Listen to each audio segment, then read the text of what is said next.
geoholic.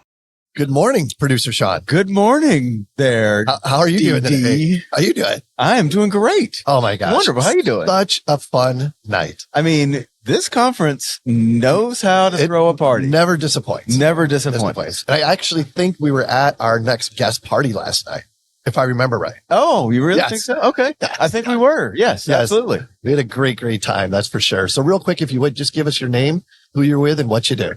Hi there. Yeah, it's great to be here. My name's Matt Kellett and I work for Topcon. I've been lucky enough to be there for 21 years now. Gosh. A long time.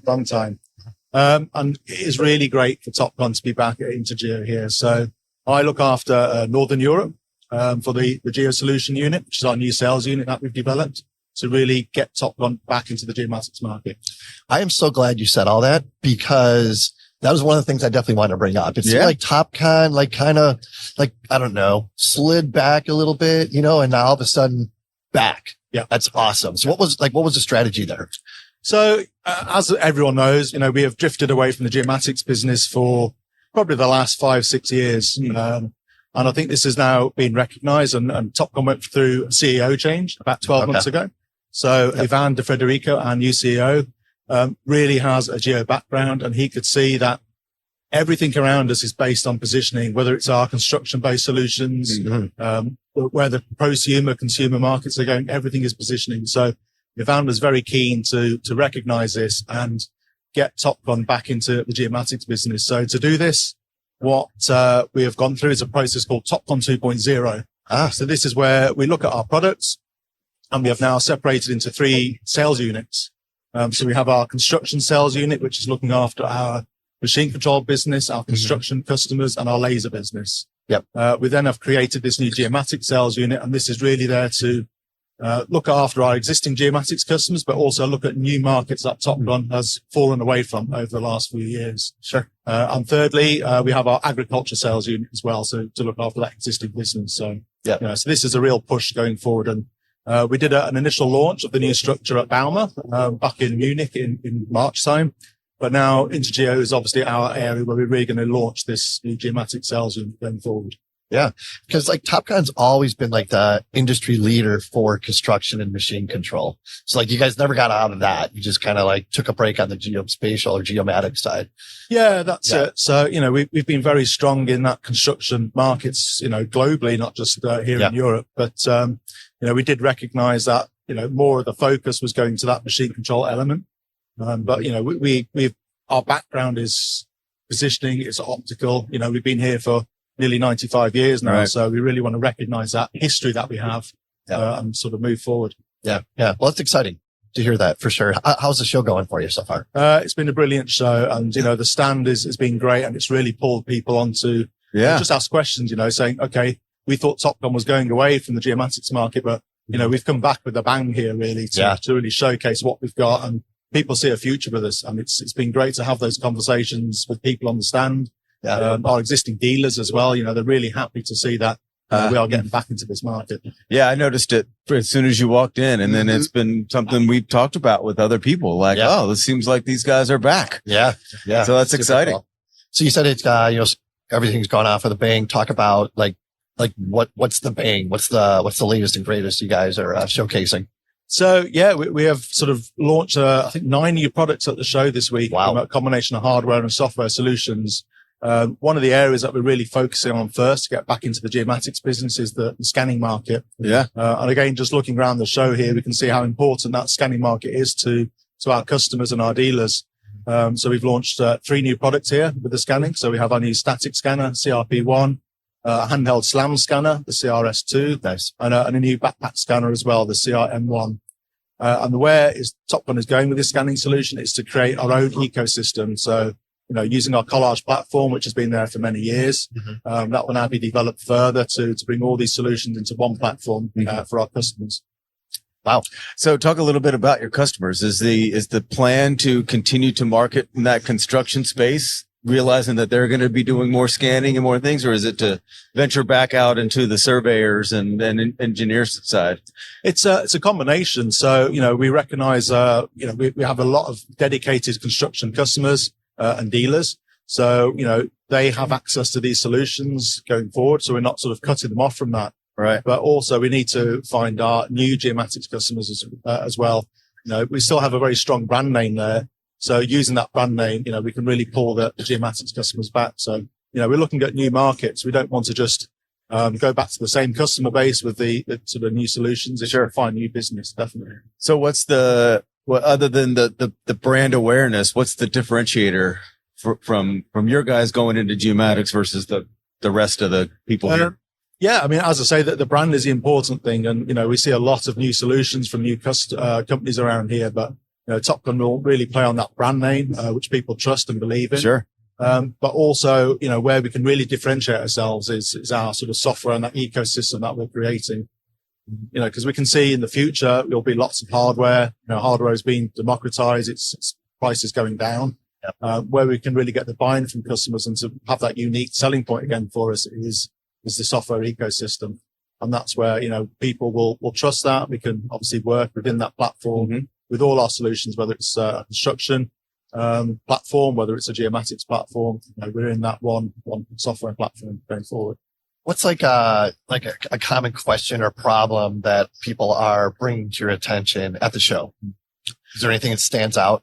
I would say again, keep going on about the software side, but we all see these hardware solutions everywhere, but these scanning solutions collect vast amounts of data. And certainly for new people coming into this scanning market, whether from construction or even completely out of our industry, it could be someone from the building or MEP type applications. It's what can we do with this data and how can we work with it and what do we get out of it? And I think this is the main thing is really having that end workflow for customers to actually make that data valuable to them. Sure. And obviously create a return on investment, because at the end of the day, we all want to be productive with the hardware we buy, software we buy, and that investment.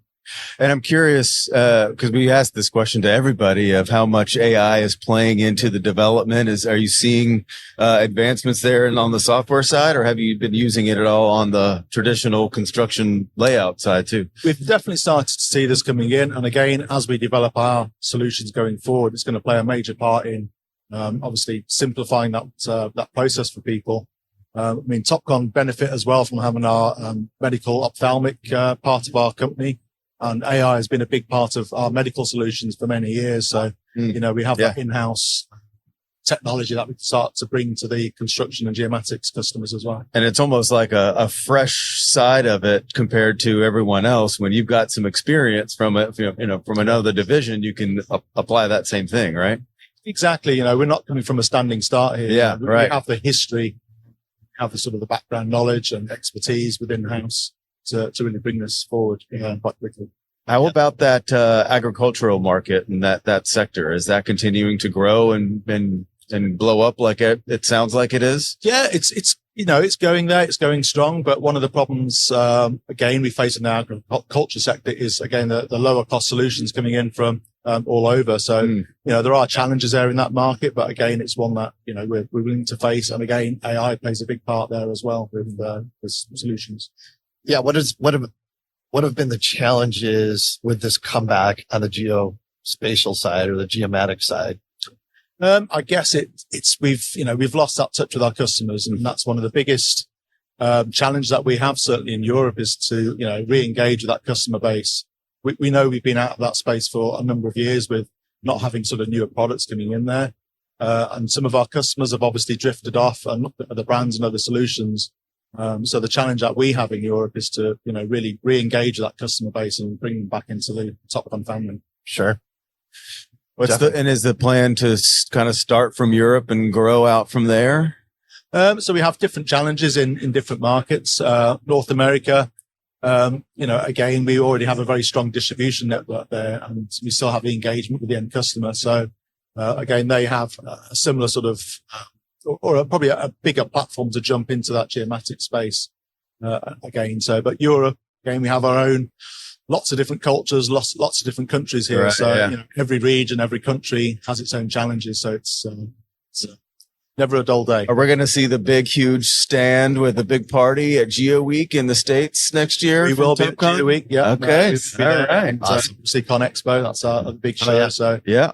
you'll see a lot of new products coming out from us over the next 12, 18 months. Watch this space. That's really exciting. It is. Yeah. So what's like when somebody, stops by your stand, booth, compound, whatever you want to call it, like what's like the one takeaway you hope they leave with?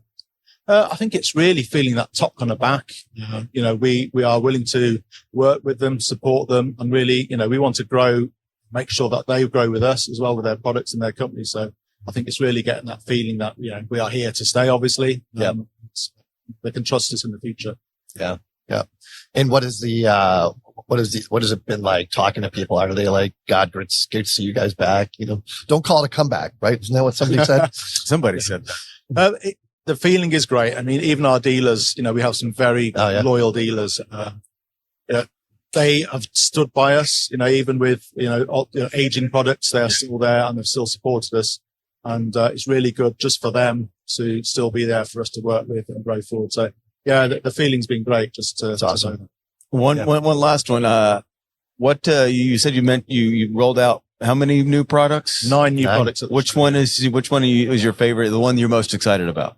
I think the scanning products. I mean, we have the S2 and the M1, the S2 CRM1, and I think that really puts us back in the game. So my background in the day was playing around with Topcon's mobile mapping systems. Okay. So it's nice to have a solution again that we can really work with systems. Yeah, that's all. Well, I know we're excited. Oh yeah, absolutely. Absolutely. Anything else that you want to get out there before we let you go?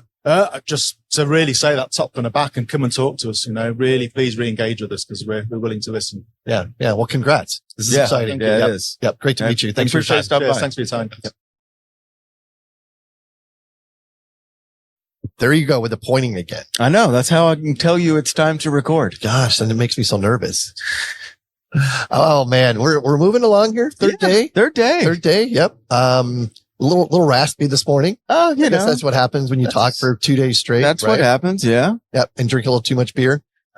It's to be expected. Yep.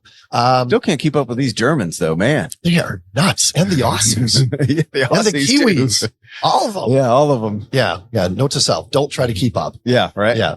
All right. Let's get this going real quick. If you would, I'm excited to have this conversation. Just give us your name, who you're with and what you do. I'm András Zlinszky from Sinergise, and I'm the community evangelist for Copernicus data space ecosystem. Community evangelist. I like that title. Copernicus data space ecosystem. Okay. You're going to have to tell us a little more. Yes. And Copernicus, right? That's the satellites and sort of geodata evidence-based policy program of the European Commission. Data space. Now, a data space is a place where you can get your data, but you can also process it straight in the cloud. Okay.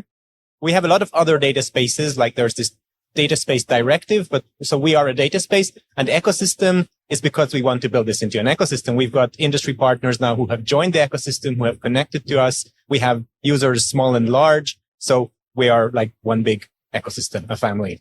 So when you say ecosystem, does that mean all of this data is shared amongst all of the people that are putting the data in the cloud? Yes. Okay. In a way, we are like a real ecosystem. I'm an ecologist by training. Okay. So in this sense, Sentinel data is like sunlight, right? It's just given for free to everyone. It's out there. All the data is ready to be accessed. There's no wait.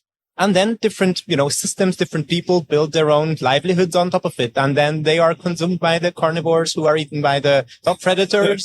So in a remote sensing sense, this works like we have these mid-layer service providers who take our free data. They add an algorithm on top and they sell it to farmers or public authorities or whoever. We've got some big system integrators who take, a lot of data from various sources. They make big machine learning processes and then they offer that. For example, we've got World Cereal. So global mapping of, agricultural produce in more than 20 categories. This runs on our cloud. This takes our data. It uses the OpenEO API and it's got some really heavy machine learning that's also running on the cloud in there. So it's like the days of data silos is going away. It's going away. Yeah. This is something for everyone. And we also have the tools that can connect data from different backends now. So that's a big deal. Back a couple of years ago, if you wanted to use one API, you had to go to that backend. If you had an account on one backend, you could only use that API. Okay. Now this is gone. So what Like what problems is it solving for people? Well, not all of the, but most of the obstacles of data access. So I remember when I was a PhD student and I could finally convince my advisor to buy me a gamer laptop. I was super happy with that. I mean, I was king of the lab. It was a biology lab. So I had this pretty fancy thing with the red lights. You don't need to buy a big computer anymore because the commission has done that investment. And I mean, for students hacking around, that's nice. But for somebody who wants to build a startup, that's a game changer because that means you can really start offering a product without actually having to first buy a server or to buy some desktop software. So this kind of scaling obstacle is really nicely removed. And the other big deal is I think this is becoming a standard, an interchange platform. So again, the transferability of Earth observation pipelines is a big deal. Somebody's built something. Is it going to work on my site? Is it even worth testing? Now we've got 450,000 users at the moment. Oh, so wow. this is a big platform. We are actually connecting people. So it's worth using this for interchange. If you build something with our APIs or on top of our data, it's ready to be shared. It's ready to be reused. And this is just massively growing the field. So I'm guessing this is, you said, this big, huge data set, right? Is this ongoingly updated and just constantly being refreshed? And how do you manage that? Yeah, well, we have at the moment somewhere around 90 terabytes of data. And with the Sentinel satellites in orbit, we get, I don't know how many every day, but it's a lot. So that's regularly updated. It goes into our data storage, into our cloud, and it's in this cloud optimized GeoTIFF format, most of the data. And that means that you don't have to do much more processing because you do your processing on the fly. It's not compressed.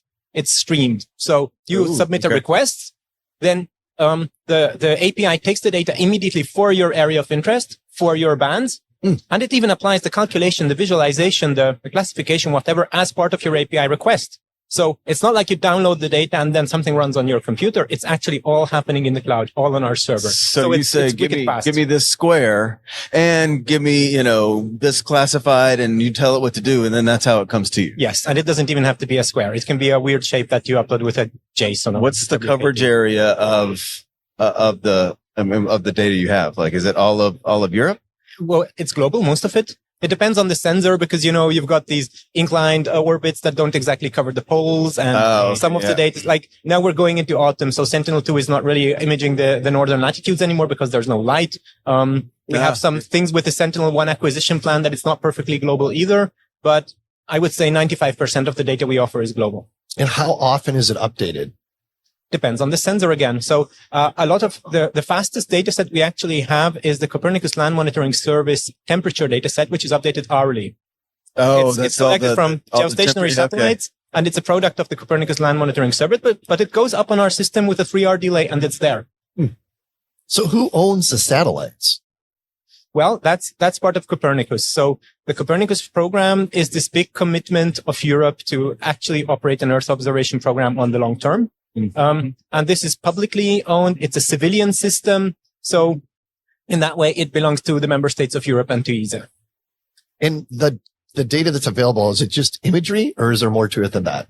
Oh, there's more to it than that. Actually, a couple of months ago, connecting the Copernicus Land Monitoring data store to CDSE was this big deal. This is the downstream data. So it's actually calibrated products for various vegetation parameters, but also things like soil moisture, temperature, snow cover. This is the data you actually use, right? So many people are not interested in the satellite image. They don't want to do the processing, but if it's there for them, and if it's a robust, calibrated thing that you can verify with a white paper, then they're going to use it. So that's what we hope. It's almost like, they're not getting the photos to then calculate snow cover. They're just getting the data of snow cover already coming straight from it. Exactly. Of course, if you want to calculate it from the images, you can do it because the images are there as well. Why redo the same, redo the same work, right? Since it's already available. Yes, it depends on your use case. For some use cases, it's better to have your own little algorithm where it may be optimized for a specific place, or you might want to have higher temporal or spatial resolution. Specifically for snow cover, we've got different users. Some of them use the standard product and some of them create their own. So this happens. And it's also an entry step, right? You check the standard product, you start working with it. It's going to be rather good, but it's not perfect. And then you think, okay, now is it worth going the next step? Is it worth actually investing in developing an algorithm of my own from the data that I have. So who are your typical customers or users? Well, in terms of numbers, most of our users are, I think, students. So we have Copernicus Browser, which is this open browser-based tool for looking at satellite images. That's now heavily used both in high school level teaching, but also in university teaching. So somebody who just wants to look up something on a satellite image. But in terms of data volume, our heaviest users are probably agricultural monitoring. So we've got in Europe the Common Agricultural Policy, and I think monitoring that is probably the largest civilian application of Earth observation worldwide. Every EU member state, every agricultural parcel, and the data definitely comes from our platform, but now more and more paying agencies are actually moving to doing the processing on the platform as well, since it's free for them. Yeah. Interesting. How many organizations like this are there around the world? Or how many, because Copernicus is a constellation, right? How many constellations are there? Aren't there other ones in? Oh, yeah. I don't know how many there are now, though. I guess my question is, are you unique in the space of, are there other groups like yours that do it for the constellations in Asia or North America? Yes. Well, JAXA has their own data space. I don't know if that's also as advanced in terms of cloud processing and integration, but they have their data space and they have their own satellites. USGS and the Landsat program is there, and NASA has their own viewer, and that also includes some cloud processing. But as far as I've seen, that's less targeted at sort of the common user. Yeah. So why? Or, I mean, is it just to provide a better benefit and more value to the data that everyone already technically owns? Well, yes, I think you had to bring together a couple of things for this, and also the time had to be right. So when cloud optimized formats became a thing, then data streaming became available. That already happened a while ago. And then, of course, you need a big backend. So you need storage technology to be ready for this. And then you also need the application side. You really need to bring this close to the user. So this is how we are a consortium actually of Cloudflare, which is a Polish cloud provider, Sinergise, who are the minds behind Sentinel Hub, T-Systems, who are doing a lot of the architecture. They also have the Open Telecom Cloud, which is a different platform behind this, and Vito, who are on the application side, and they are also the ones powering the OpenEO API. So this is how we sort of come together, and then ESA and the Commission asked us to do this. And is this what's the business model? Is it like a subscription, or is this all open source? You get a subscription, which is open to anybody for any purpose. And with that subscription, you get a quota. That quota is 10,000 processing units. And one unit it can be represented by a tile of 512 by 512 pixels and 3 layers. And I think it's an 8-bit integer data. So and you get 10,000 of that. So that's already, you can process whole countries with that for free. It's renewed every month. If you want more than that, then there's several different pathways. You either have to get a commercial subscription, or if you're a public authority, you're an agency in Europe who are working somehow towards the Copernicus services, then you're eligible to get a free quota extension. Oh, wow. So basically, if you're a startup, you could start using it, make sure it works in concept, and then once you have that commercial application, then you could upgrade to that commercial user. Yes, exactly. And then you're still only paying for the processing units and for the virtual machines that you're using. It's not like you have to buy a big box. You can have it growing as you move forward. And you're not paying for the data, technically. No, you're absolutely just paying for the not. processing. No, it's all yours. Yeah. Wow. That's amazing. And what role is AI playing in this? Well, we are really, really looking into serving AI as much as possible. People tell me the biggest obstacle for AI is still the data wrangling. You have to get the data in a format where the AI is able to chew it. And so for this, we are serving data mosaics. We are creating quarterly mosaics from Sentinel-2, and we are creating monthly mosaics actually from Sentinel-1. And then that's seamless. That's corrected. So it's a very, very smooth and robust data set, which is regularly produced, and AI can really nicely eat that. So that's one of the things where we contribute. The other side is in the downstream, the application side. This API I was talking about, OpenEO, also connects to ONNX. ONNX is this interchange format between different deep learning models. So it has what you call a model zoo. You can take a pre-trained model, and it's still going to connect straight to the API. It's going to take the data in a streamed way, so you don't have to build a big database. And it works. We have also produced some embeddings for Sentinel-2 for one year of Sentinel-2 as an example. It's available on Hugging Face. So we are really trying to move forward with this to create the data that the AI people can run on. Oh, and there's one more thing actually. I'm not much of a coder, but now I'm doing a lot of coding with the help of AI. And since the code base is so big and the documentation is rather solid, AI is now super smart in actually understanding that and helping common people like me to actually get coding with satellite data. So even you could do it. Yeah, I'm sure. Yeah, I'm sure. It's faith in me. Yeah. What else? I mean, this is very, very exciting, very intriguing. How do people find out more? Well, I think the easiest way actually is our YouTube channel. We have a website, of course. We've got our social media. We've got our LinkedIn. There's two easy ways in. One is to get experimenting with Copernicus browser. Just open browser.copernicus.dataspace.eu and get experimenting, play around, open up something. Yeah. But the other is, this YouTube channel, YouTube/Copernicus Dataspace Ecosystem, where we have, tutorials from really beginner level all the way up to the actual code base. Awesome. You know what I was just thinking of? Remember the lady we talked to earlier about, she has the app that helps people have the safest route downtown based on all the different data metrics. Like this may be something that, well, probably she's already using, but still. Yeah. Super cool. Yeah. It's awesome. Anything else you want to get out there? Think about it. Well, yeah. We have a roadmap. There's stuff coming up. We're actually going to integrate bi-monthly composites of Landsat. Again, there's big demand for historic data for climate change investigation. And so a lot of people have been kicking us for Landsat. It's political because, I mean, why would you have a European infrastructure actually serve as a hub for Landsat? But then this solution was found that we are taking a downstream product. It's actually created by guys over at OpenGeo Hub, where they take 2 monthly composites of Landsat, and that goes all the way back into the historic archive. So that's now already in our Stack browser, and it's going to come also for the visualization. Wow. You're like a human computer. That's amazing. Trying to keep up, but all good stuff. Thank you so much for your time. Really appreciate it. Yeah. Thanks for stopping by. Thank you for the opportunity. Yeah. How we doing? Good. You ready to go? Remember when I point at you, sometimes I don't see you point at me. You have to realize that. My eyes are here. Right. Well, let's get this going. Real quick, if you would, just give us your name, who you're with, and what you do. All right. Steve Woolven. I'm the president, general manager of Trimble Applanix.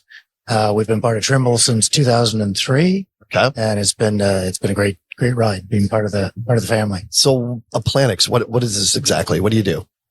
So our specialty is sensor fusion engines. So we take GNSS data, we take inertial data, LiDAR data, camera data, bring it all together to create an accurate estimate of a position and an attitude. So you think about putting sensors on board an aircraft. You've got a camera looking down. You want to know where each pixel of that camera is looking. Yep. We provide that geolocation information for each of those pixels. That's a very important component to Trimble, I'm sure. Right. Yeah. It's kind of. I don't think they could do it without you.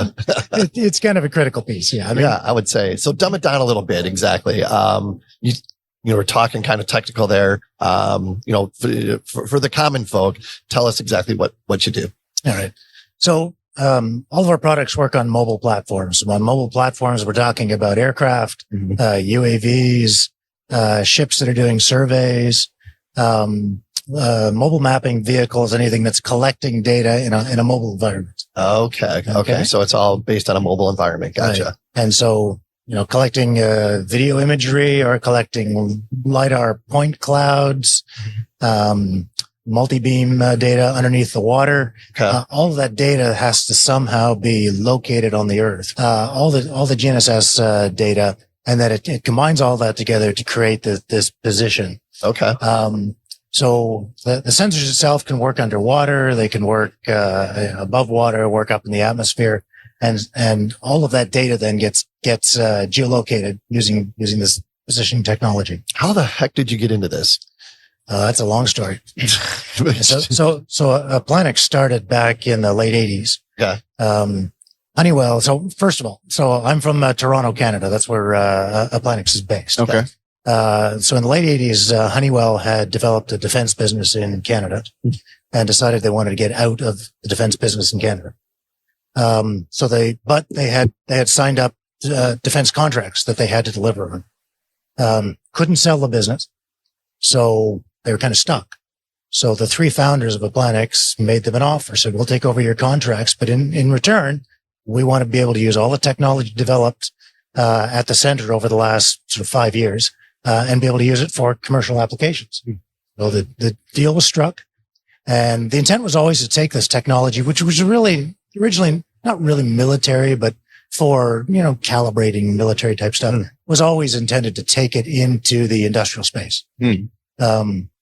So starting with that, we did a few more contracts sort of in the defense space. And this show was just overrun by UAVs. There's UAVs everywhere. Yeah. Now you walk around, there's a good handful of UAVs, many of whom are our customers. We provide the positioning engine for them. Yeah. One of the things I see here, everybody has a handheld scanning system. The little slams. Yep. You walk around, everybody's got the slam, they got a camera, they got the LiDAR on board. I ran out of fingers to count them all. Yeah. So it's interesting to see that how the markets here develop, or how the competition develops. UAVs kind of came down to a consolidation that now you've got, practical companies doing business. It's not sort of, science tech anymore. And I think we're going to see the same thing here. You've got all these companies showing this SLAM technology. So over the next few years, we'll kind of see how this plays out and who comes out on top. Yeah. I'm voting for Trimble, but I'm biased. A little biased. Speaking of UAVs and Trimble, I remember you guys had that one. It was almost like a foam plane that shot off this this catapult thing. Yeah. That was a while ago. That was way early on. Are you guys still dabbling? Are you big in UAVs, Trimble? So we do a lot of the technology again for the positioning engine. Gotcha. So we make two different products. One is to do a positioning engine for the onboard sensors. So again, where's that pixel on the ground? Yep.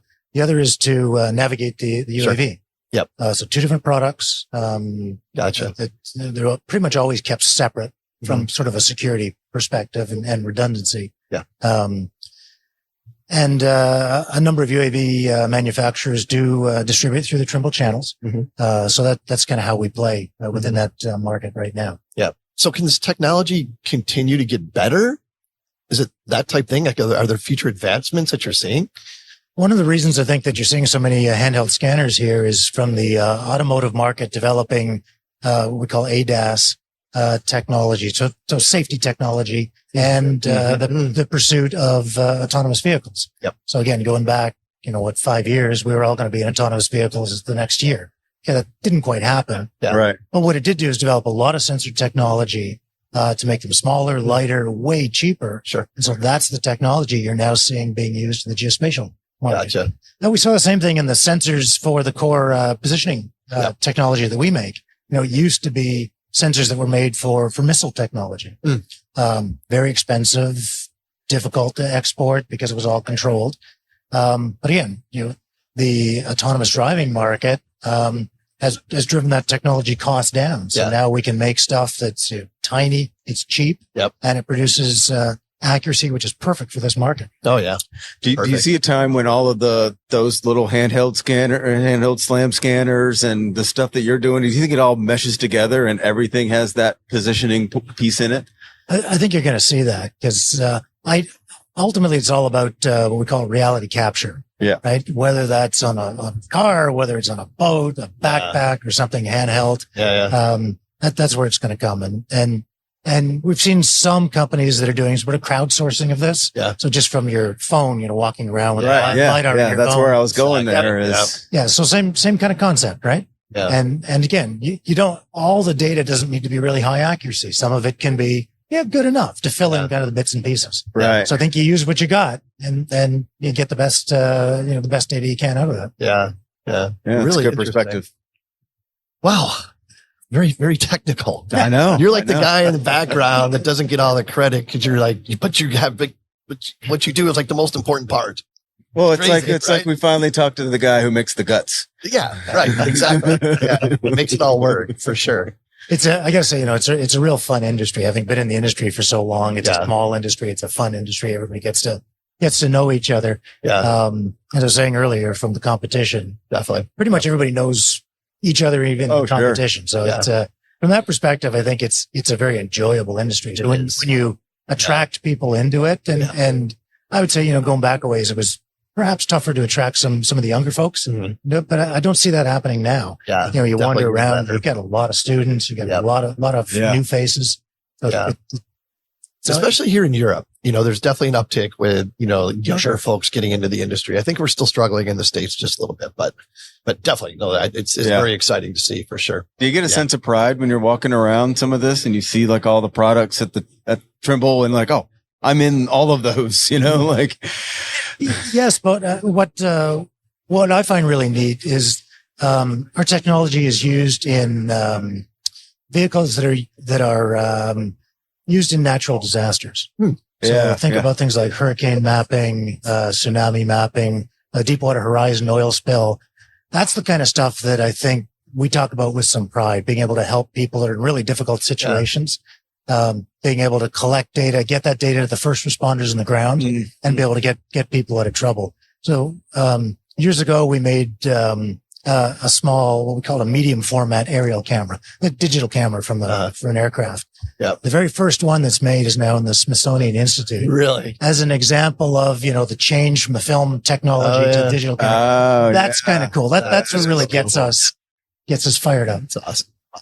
I appreciate the passion, no doubt about it. Anything else, Sean? I got one last question. Go for it. What do you think the next thing that's going to be in the Smithsonian Institute? Like, what do you think that's going to, so the first digital camera is there. What do you think maybe from around here that you're going to see in 20 years that is going to be that piece, that game changer, so to speak? That's funny. I think it's going to come back to reality capture. It's taken a long time to start capturing data on a wide scale. Yep. There've been mobile mapping vehicles running around for years and years and years. But there's always been all kinds of spots where they're not capturing data. Yeah. The economics is there. The health of the safety of the people, doing the surveys out on the open road. Yep. It's not the greatest place to be. I think you're going to see kind of, just this data having been captured everywhere. And then more important, we were talking about earlier, the information being pulled out of that data. Because that's what's really important. Right? Yeah. Right. We don't need, terabytes of data floating about. It's really what can we extract out of that data that can be useful to the guys doing, rebuilding the road or the bridge or doing the surveys. That's what I think we're going to see, sort of this move to capturing everything everywhere. Everything everywhere. Love it. Love it. Hey, thank you for your time, Steve. It's been a great conversation. Yeah, Really absolutely. appreciate it. You're very welcome. Enjoy what's Well, left it of was the fun. show. Yeah. Nice to meet you. Yep. Why don't you start us? And we're back. Got a couple of old but really good friends joining us here. Yes, we do. But as tradition, I'll let you guys do a self-introduction. Ray, I'll start with you. Your name, who are you with, and what you do? Oh, wow. Yeah. Ray, back again. Thank you for this nice introduction. We run a software company called APGLOS. We build land surveying software and all kinds of things. So we do rebrand, white labeling, and today we actually in INTERGEO, and next to me, my partner and Hanno. friend. I'm Hanno, and I do everything what Ray doesn't do in APGLOS, which is a lot. You actually build the software. I think you're implying that he doesn't do a lot. I mean, he likes talking, and he can That's do the only thing I can do. And he's really good at it. He's But I'm really good good at it. Yeah. Yeah. So, but yeah, that is what I do. I develop the software, and we're doing very well with that. We have some new rebrands, a white label. Nice. Now we're white labeling for contractors as well, so they can have their own logo and their own features on it. Okay. Right? So you can customize it. Is what Yeah, you're we saying. customize. Yes. So is that what white label means? Does that mean Yes. it's customizable? Yes. That Yeah, means it it's doesn't customizable. have a label on it, and you can put the your own funny label. thing is, you're asking, does that mean what white label is? Trust me, those contractors also do the thinking on now white label, rebrand, or gray label. And then after we've done the contract, they said, is it now really white label? Is it now our software? But so, good question. Yeah. Yes. But it's a niche part. Yeah. We have this new stuff that really big contractors, maybe 1,000 people in service, asking us, okay, I have the branch on the gardening, I have the branch on the infrastructure, and we do some other stuff. So can you make a survey app for us that we from the office tell them, okay, these guys are the gardeners, and now you have to go outside, and the only thing you can use in the app is the one thing they only can do there. So no, that's the interaction. Interesting. That is for us really interesting. It really is. So if I understand this right, the contractor then has the gardeners, the landscape guys. They download the app. They give them only where the trees go, and then they take the app and use that to decide here's where the trees go. Absolutely right. The contractor can decide what is in the application. It's all based on APGLOS Survey Wizard, so they can kick out features or they can add features. Yeah. And you can also do like for different projects, what Ray was saying, you can do for greenery or for infrastructure, and that can have like different layers or different features. So there will be just a selection menu. I want to do greenery today for a project. Yep. And then you get different features and different options for that. Yep. And when you do the next day, the infrastructure, you click on that and you can just do that. Interesting. So it's not just for surveying. Like No, people are thinking outside the box and using these applications for other purposes. Yeah. Yeah. That's genius. But with the core is still in giving location based. Right? Location. Yeah. It's still a survey based but it's not outside of land surveyors. Yes. Yes. Yeah. Now we're busy also with an application that is just about cleaning gullies. Which is just, I mean, there is one guy with a big car and there's a pipe sucking the gully, to clean it. Yeah. And he just needs to register how much it was filled, if it's any broken gully. And with that, I mean, you don't need a land surveyor for that, because if you're a land surveyor, I mean, it will be very, very expensive. Yes. But I mean, you have the right information at the right time by the person that is straight there. So you're collecting additional data points and information while you're using the app. Like the app is allowing you to not only get to that location, but collect data while you're there and then store it and use it later. Is that right? Right away. And just by some questions, not by that the guy has to figure out how it works. He doesn't know anything. I mean, he just wants to do his job, right? Yeah, do his job. And the office needs all the data. But the one that knows the data is the one cleaning the gully. Yeah. Interesting. So, how's the castle? The castle is very great. Again. Yeah. Yeah. We you were invited. I know it. I think next year is the year we're going to visit the castle. Yeah. We got a busy travel schedule. We do. Yeah. We will decorate it. With the flag. we will decorate it with the big posters we have on our booth. We can mention the geoholics also. Maybe we can also print them. Put it on the other tower, and our tower we have us. Yeah, that's possible. We have 2 towers. Yeah. That was genius what you guys did. Yeah. And I wish that our listeners could see it. Absolutely amazing. Like, who printed those things? I was just looking on internet for printing banners. Yeah. And I mean, you could go like 10 meters by 20 or something. Yeah. But yeah, we didn't have that big of a pillar in our booth. It's more ego thing. Not the pillar thing. It was the ego thing. Yeah. No, it's not an ego thing. It was an ego. Yeah, you wanted to go bigger. No, this one, it's 7 meters high, seeing myself, you know? Oh my gosh. I'm pretty impressed how big it was. Is that better than getting your picture taken in the bathroom by a fan? Last year it happened. Yes. I told you, right? Yeah. This is, that was a bit strange, and this is like overwhelming. Yes. Egotistical problem, you know, compensation stuff. And People like, you're the guy on the column. Yeah. So, but what was the first impression when you saw them? I just said, you got to be kidding me. Yeah. These guys are ridiculous. These guys are ridiculous in a good way. Well, we haven't mentioned the biggest improvement to the APGLOS Survey Wizard app. I mean, since inception, I think, is the addition to the entertainment section. Yes. On the app. Any of those who are utilizing the app and need something to listen to while they're out in the field, now have the Geoholics podcast available to stream every episode to streaming right through the same platforms. So you can plug in your earbuds, you know, those iPods, and you just listen to the as you're working, surveying stuff. So I have to ask, genius, as the APGLOS users, it must be just an overwhelming influx of thumbs up, and you guys are great for including the Geoholics in the app. Is that correct? Yeah, people love it. I always put it in my car now. Now it's very easy to find just by using it.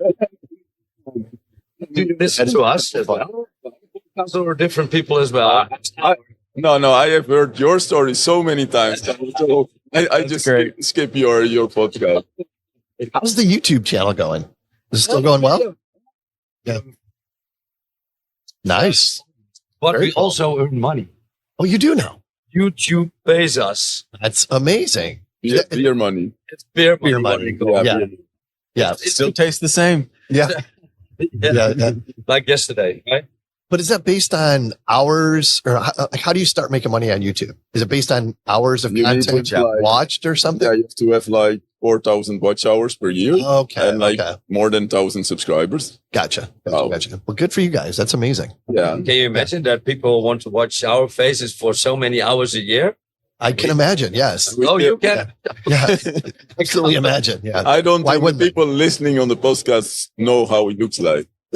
Maybe that's Maybe not. better. maybe Maybe not. not curious because negative commercializing is also Yeah, maybe the right. geoholics have to post the column poster.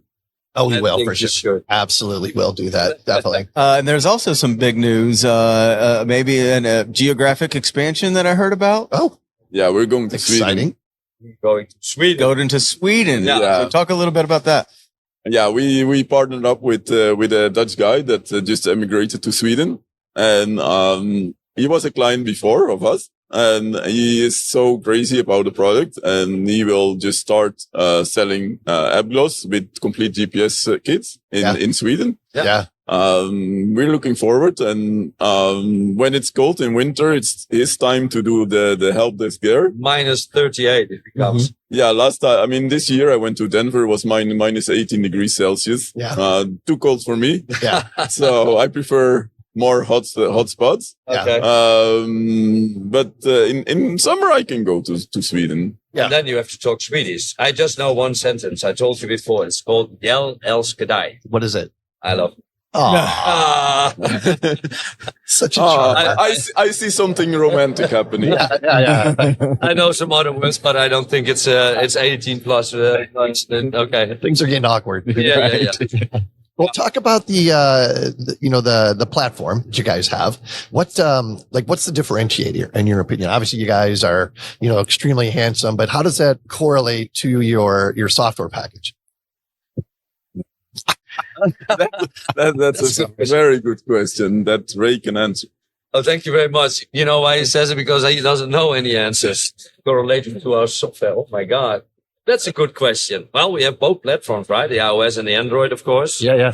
And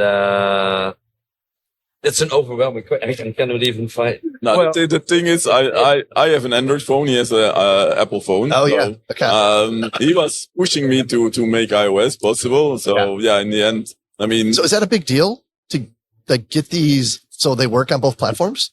yeah, it works on both platforms. But we started with Android, so we had everything in the native language in Java. Yeah. And that doesn't work with iOS. So we had to redesign everything for iOS. And that's going. Is that that's a big deal? That is kind of a lot of work. Yeah.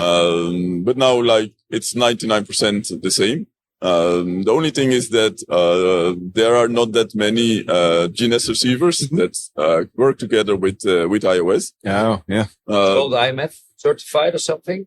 MFI, made for iPhone. Oh, made for iPhone. Is it Really? That's the short of? Yeah, made for iPhone. That's funny. God, that's funny. That is So maybe give us, I think where Kent was going, we've known you guys for a long time and a lot of our listeners have heard about it, but believe it or not, we've gained some followers and some listeners over that time. So imagine if we are coming to the booth after we get over the awe of the size of your son and we ask, what is APGLOS about? What would you tell them? Imagine we don't know each other. We don't know each other. What would I tell you? I'll tell you You want the long story or the short story? We'll go with the short story. short story. Then it's just kind of very easy because it can be in one sentence.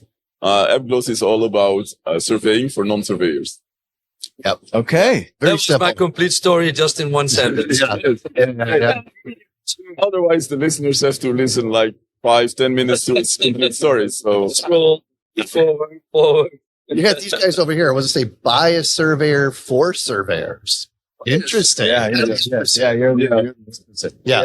Is there like an image component to the app? Like, can you take a shot and then in the app take a picture of it? You can ties it together. You can. I mean, when you have like objects measured and mapped, you can just select them and you can add pictures. Oh, you can. Yeah, there's also GIS possibility in the application. Right. I mean, it's very wide used to. I mean, you can do lots of features with the application. Yep. But I mean, lots of people are just mapping a point, saving it, sending it to the office. Yeah.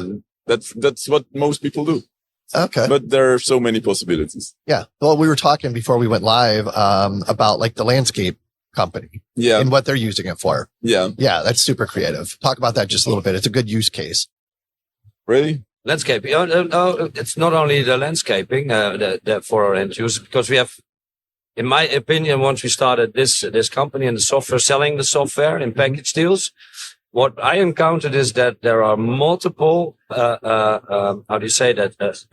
market segments that I never knew they use land surveying. For example, entertainment industry, amusement parks, cemeteries. Yeah, there will be a new thing. We have a new client. A new client. Oh yeah. Yeah. It's like a miniature world.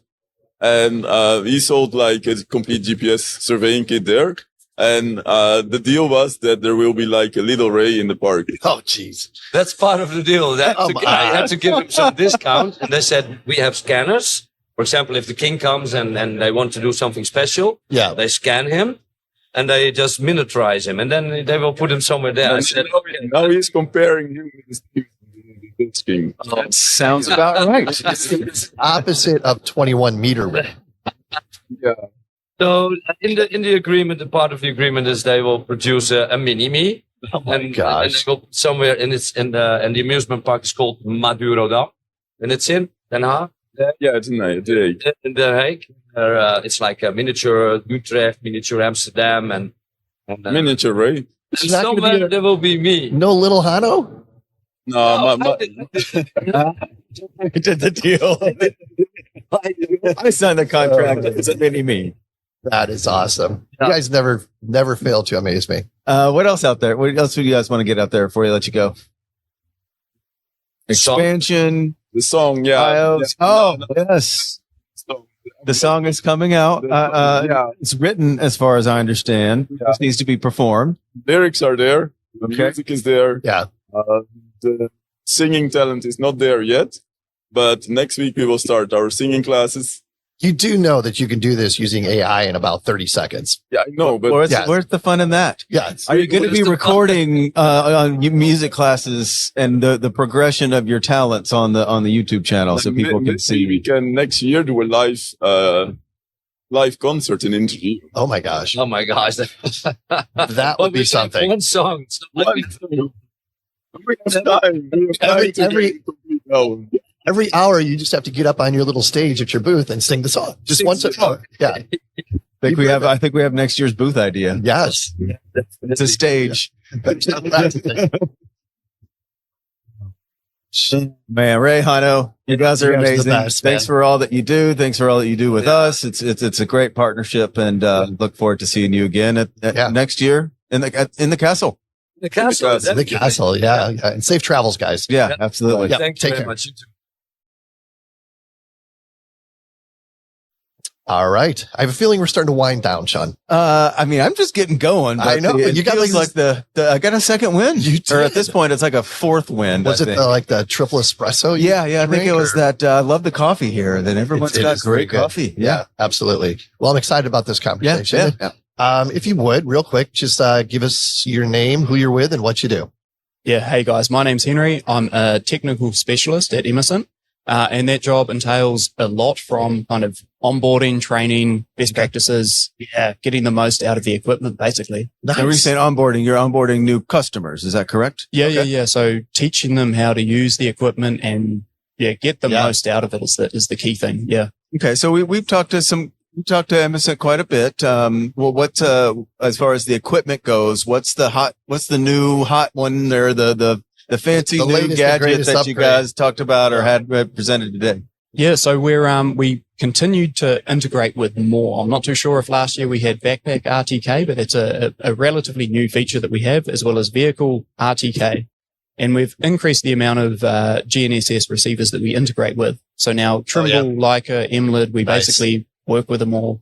And we've done a bunch of autonomy updates as well. So our drone now can fly autonomously, say in this entire building, which is maybe 100 meters by 50 meters by 10 meters tall. Yeah. We could set a bounding box around this building, press one button, and it's going to explore the entire building. No kidding. Yeah. That is cool. Yeah, interesting. What a cool application for that too. And is it still mostly for in the mining space, or are you guys branching out into other markets? I mean, the autonomy particularly is designed around mining. It does have other applications though. So we've got customers that are using those benefits in other situations. Maybe they're flying underneath an oil and gas rig. Oh. And they've got an additional camera on top and they're getting photos for inspection purposes. Genius. Or similar things with bridges. So there's kind of the primary purpose, which is underground mining, but a bunch of sort of additional value that you can get out of it.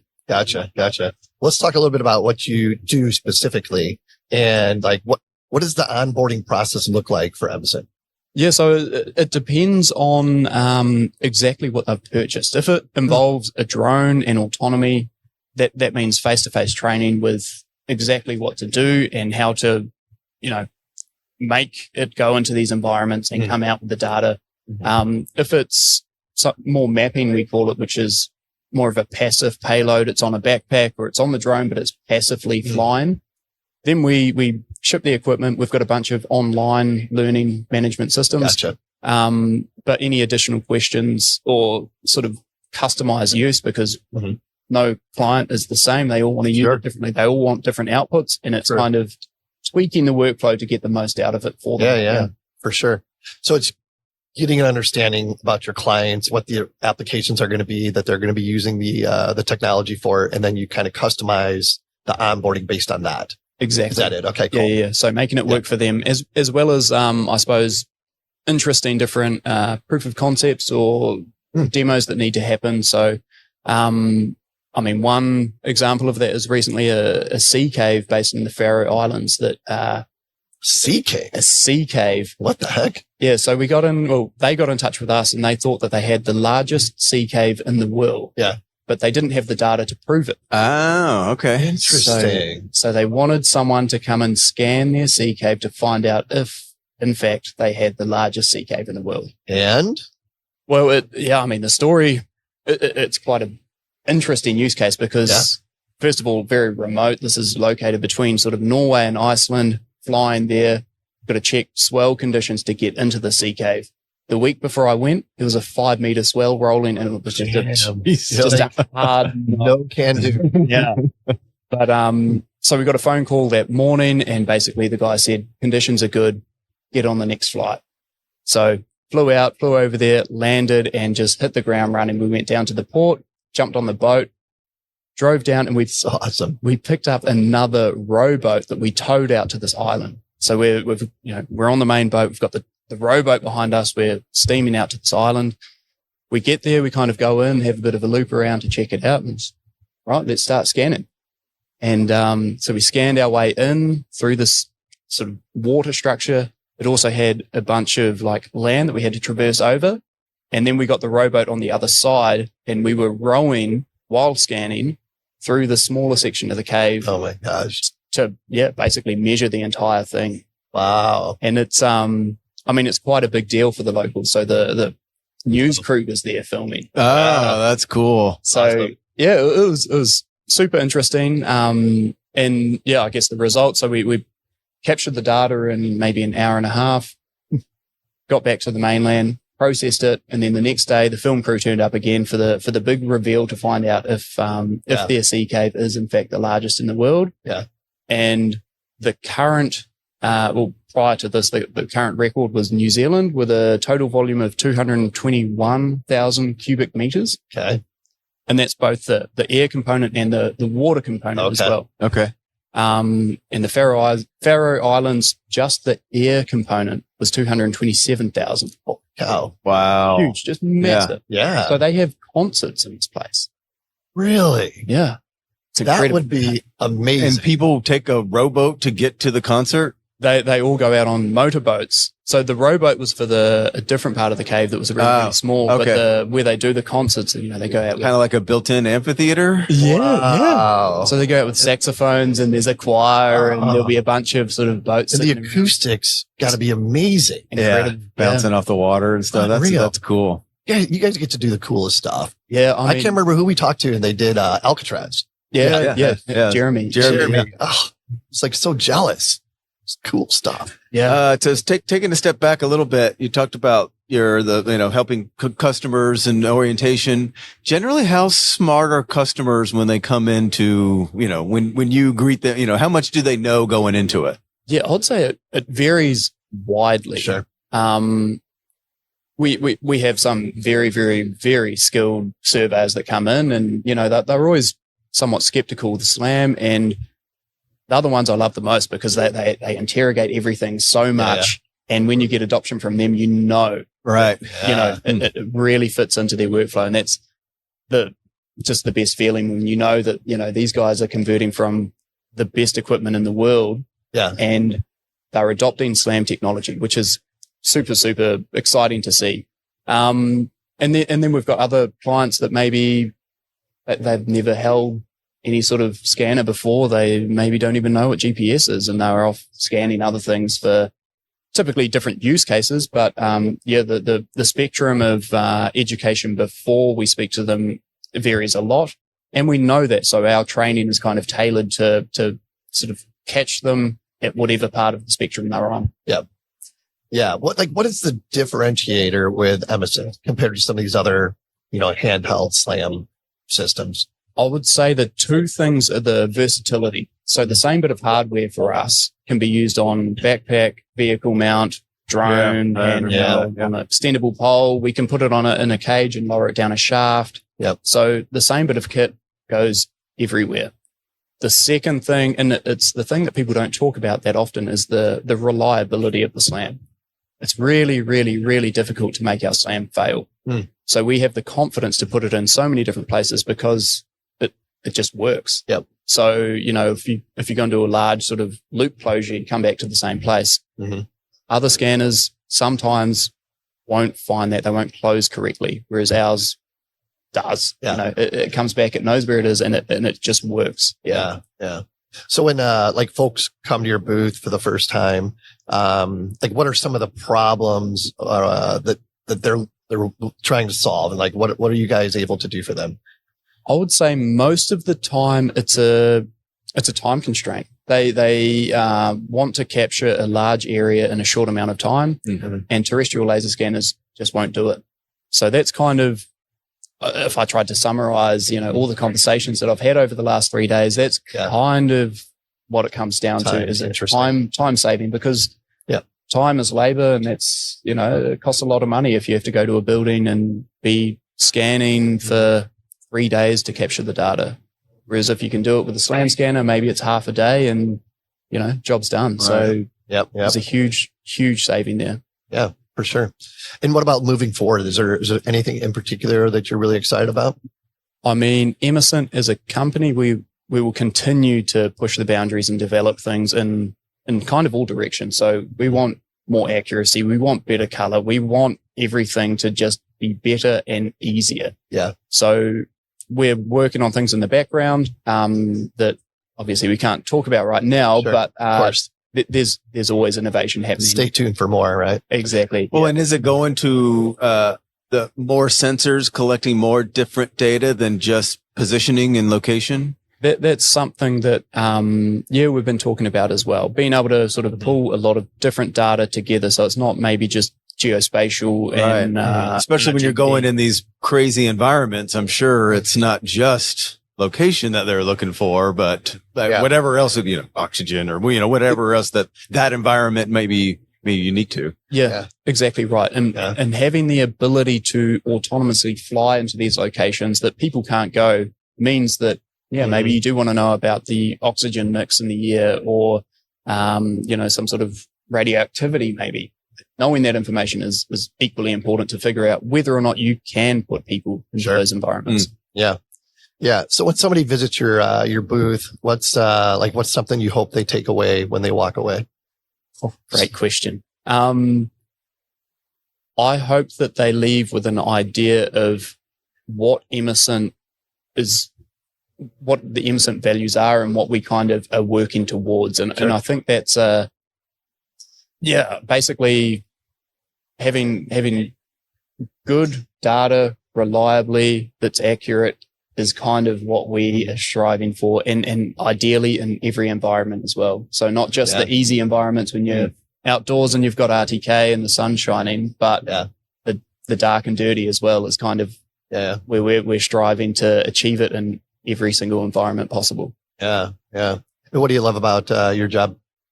I love the variability, both in terms of industries we work in, but the people we work with as well. So there's a bunch of different languages that we, interact with people from different regions, and different industries, and they're all super knowledgeable in different particular things as well. So I find every conversation that I have with someone, I like to think they learn from me, but I'm also learning a lot from them as well. It's a two-way street. Yeah. Sure.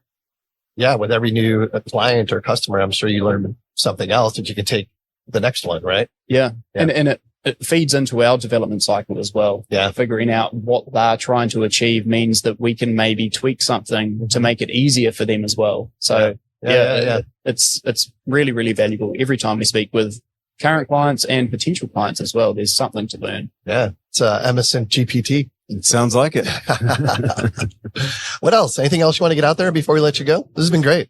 No, can't think of anything. Good. We covered a lot. Yeah. Awesome. Yeah. Well, thank you for your time. Yeah. Great to meet Appreciate you. it. Yeah. Great job. Yeah. Thanks. Thank you. Appreciate it. I got my second wind as well, Sean. Good. I'm good. Good. Feeling really good about this. Yeah. Yeah. I mean, you know what? It's sad. We're winding down the last day of INTERGEO. Right. Frankfurt, Germany. It is. And it's like bittersweet, But what an amazing show we've all good things must come to an end. Yeah, indeed. Right. Thank God we have 2 more days here. So I'm really excited to have this conversation. If you would, just give us your name, who you're with, and what you do. Right. My name is Reinis. I'm a CEO of 2 companies. One is called 3D Engineering. Okay. And we are a trusted British petroleum partner. And what we do, we build digital twins for oil and gas. Yep. And at the moment, we are involved in an amazing project, and we are digitalizing all BP assets in Caspian Sea and building digital twins for them. Unbelievable. That's incredible. And the second company is called INTERGEO.shop. Okay. And the story of that company is that we're selling equipment for more than 12 years. And, sometimes when you look at the pictures of the equipment on the internet, they look nice. Yeah. Equipment looks sweet. And then you get it and it's like a Frankenstein. Yeah, sure. And you're like, wow, what do I do with this? You know? And then I had this idea that, let's say, if you want to buy a Rolex on eBay, they would send it to the service center where the specialist would verify that this is the original Rolex, and then make the photos of all the scratches, and then you get the report, and then you decide if you want it or not. And we decided to do the same thing with the geosystem equipment. So if you want to buy equipment from our store, it would come to our certified laboratory where we check everything. We create amazing photos with all the scratches, so you definitely know what you're buying. And then you get the report. If you like it, you get the equipment. If you don't like it, you get your money back. So that was the idea that I think industry is needed for a long time, and now it's finally live. Wow. So what's the differentiator then? Like, what makes you guys different than other people that are trying to do the same thing? Well, I think, my experience in the industry is that, well, of course there are shops, where you can buy equipment, but again, buying also from these shops not always gives the best result and the best satisfaction. So we are really focused on the quality. We are focused that if you buy used equipment, you actually get what you're expecting. What you're buying. Yeah. And And it's a photo from the actual equipment, not what the website says it should look like. Exactly. Because sometimes, these photos, they can be blurred and they try to hide the doctored defects up. And then sometimes even the technical issues appears, which let's say you can blame or not blame. And then it's a confusion how to actually you protect your. So interesting. So where do you get the equipment from? Actually, we get from different places. We have a network of partners with whom we work for many years. And then we buy equipment on different sales as well. Sure. And especially when it comes from unknown source, it's risky. And we are willing to take that risk to protect. Wow. Yeah. So is it all kinds of equipment or is there something you specialize in? Well, at the moment, we specialize on geosystems, laser scanners. We also sell metrology, laser trackers, arms. But we are looking in the future maybe to extend that portfolio. I see a lot of Chinese companies are present here. I'm not sure how well they will do in Europe, but at least you can feel that pressure also coming from China. So let's see how market reacts in that. Yeah, that is interesting for sure. And is it all different manufacturers of equipment? Yeah, well, when you go to the sneakers store, you have these all-stars. From what we see, Trimble, Faro, Leica, Topcon, like all these brands, they're very well presented in the market.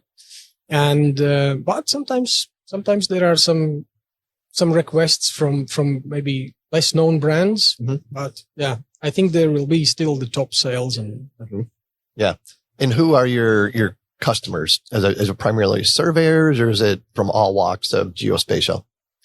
Mainly surveyors. There are some architect offices who also wants to buy some piece of equipment for their needs. And as well, like I mentioned, we work closely in oil and gas and some oil companies, they buy their own equipment as well, just to update digital twins and do the survey.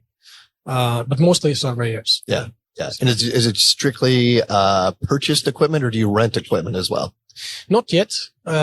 We are thinking about renting, but it's a bit risky. Well, you got two risks there. You can have used equipment and rent it, and then you're kind of, I can see that. Interesting.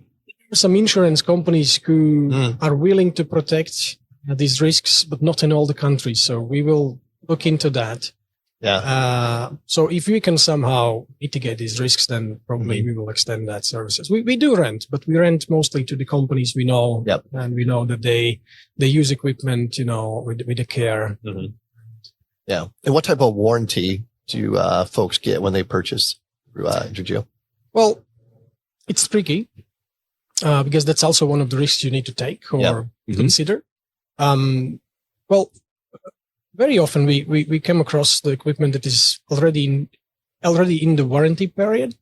So then we would, keep that. And sometimes we even give like 1 month warranty from our side. Sure. Yeah, that's the way to work. Do you guys service the equipment as well? What do you mean? Do you, if something breaks or something, do you service it or help maintain it? There are certain things we can do, not everything. Sure. You can't do everything for everything. But some minor things we can fix. That's what we do. Yeah. And is it just in Europe that you're selling equipment, or is it? No, we sell globally. Globally, okay. And we are also a Hexagon partner. Oh, okay. With a global contract. So we are allowed to sell Hexagon metrology equipment globally. But well, that's a good partnership. Yeah. So does that have to be like exclusive then, or can you partner with other manufacturers as well? Yeah, we can partner. As long we don't sell competing products. But that's only for the new equipment. For the used equipment, we have no limits. Okay. Gotcha. Huh. So where do you see the whole thing going as far as equipment goes? We have good sales in Europe. Middle East is very hot, especially in oil and gas, which was always be very conservative. They wouldn't allow to give data away, but it's changing. It's really changing. Yeah. And next week I'm going to be in Dubai. Nice. And there's also a very nice show going on. Yeah. And probably we will open an office in Oman in a couple of months. Wow. So to strengthen our presence. So yeah, so you're growing. Yeah. Yeah. Awesome. And what do you attribute to that growth? Well, digital twins.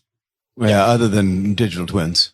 Yeah. Sorry, I guess I don't understand. What do you think? What's the biggest reason why you've been able to be successful and grow as a company? I think that's the trust. And we always try to be to make sure the client is happy. Yeah. Even if it means we lose some money, we don't care about that. Our main priority is to make client happy. Sure. And want to come back to us again and again. Yep. And I always say this is a relationship business. It is. And it's important to maintain your reputation and a good name. And that's what is the priority for us. Yeah. Awesome. Very cool. What else you got? Can we talk about digital twins a little bit and maybe something like what they're doing in the in the Persian Gulf? Why not? Sure. How do you make a digital twin of all of the rigs in the sea? Like, it seems like a daunting task. What a contract. That's awesome, man. Actually, it's a very interesting story and super successful use case. So before the digital twin program, let's say you have a maintenance order. You need to change a mud pump, right?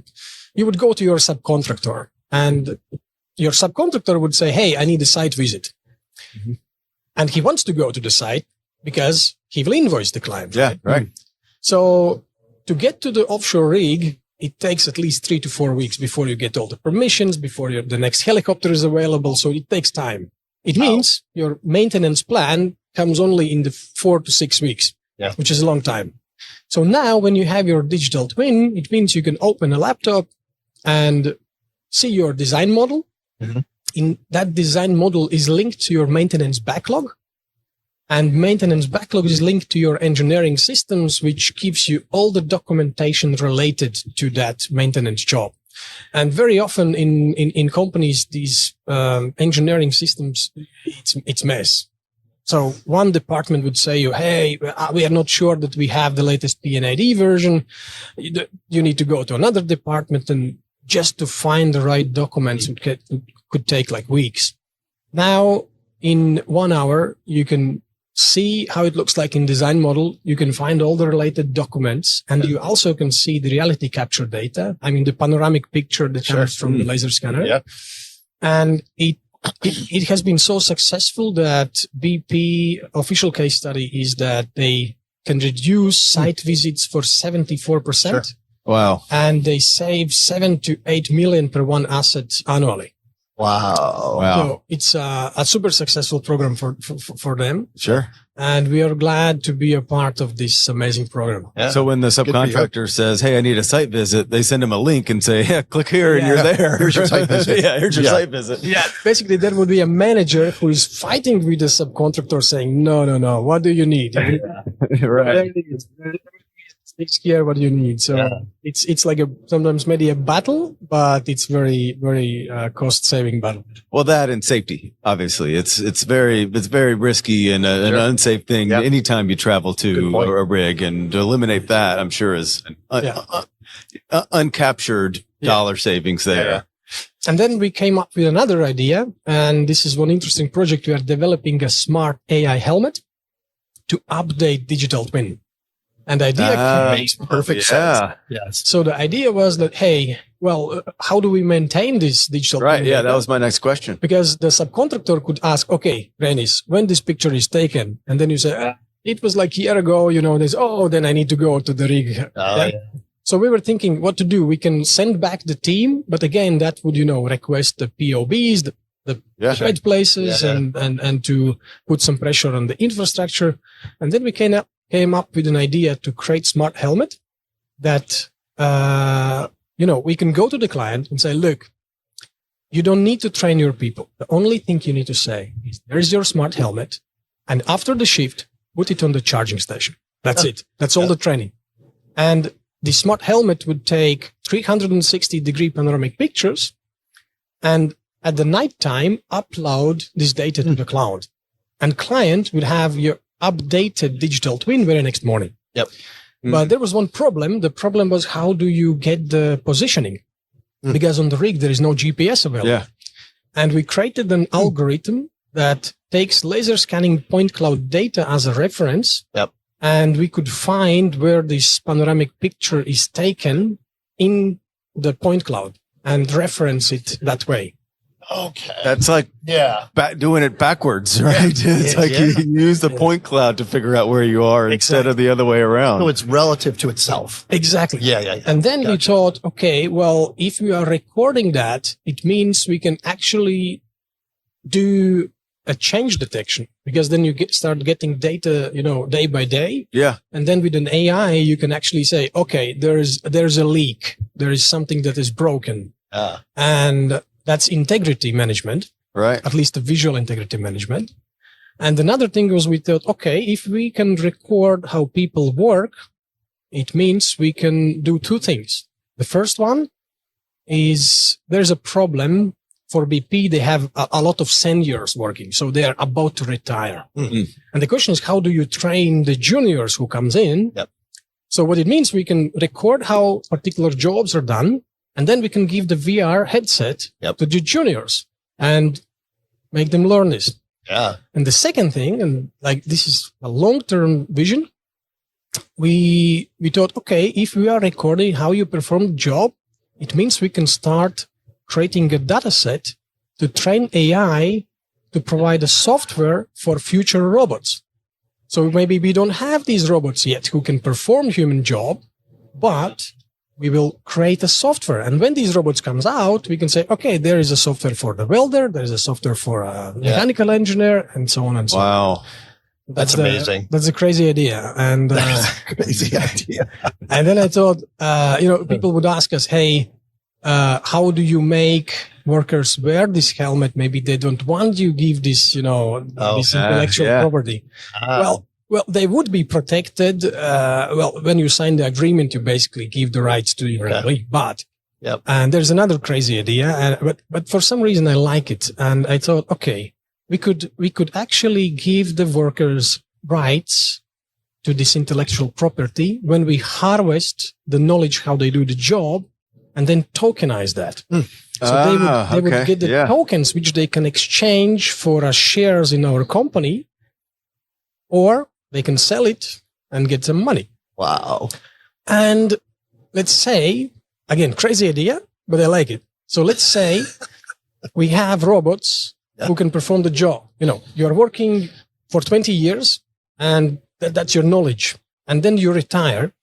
But if you can become an owner of the robot and you can upload your intellectual property to that robot, he can continue to work, and you can lease that robot to the company, and then you become, an owner. Yep. And that's your heritage. Interesting. So that's some crazy ideas we are working on. I love it. I had a crazy idea, but I like it. Yeah, right. But I think that would, contribute to the society in general, that, not just the corporations get everything, but, the regular. Well, and it may put help with some of the stigma of the automation that a lot of companies are moving to, of like, okay, well, I can still have some skin in the game here and I'm not losing out. Yeah. Yeah. Or you could have that dog like Spot, Yeah. And many things, then you feel the value. Yeah. If you are good at what you are doing and you can train robots or AI in the future, and you are a partial owner of that, and we share that value, then you are more interested to contribute. Right. Yeah. Yeah. Amazing. Really good stuff. So how do people find out more about both things? Yeah, both companies. Yeah. Well, the first one is super easy. It's INTERGEO.shop. That's the marketplace for used equipment. And the second company is called 3D Engineering, and our domain name is 3d-engineering.eu. Perfect. Awesome. Anything else you want to get out there before we let you go? No, guys, I think I said my piece. Good talk. Amazing. Great conversation. Yeah. Great to meet you. Learned Thank a lot. you for your time. Yeah, appreciate you coming by. Yeah. It's amazing. Thanks. Thanks.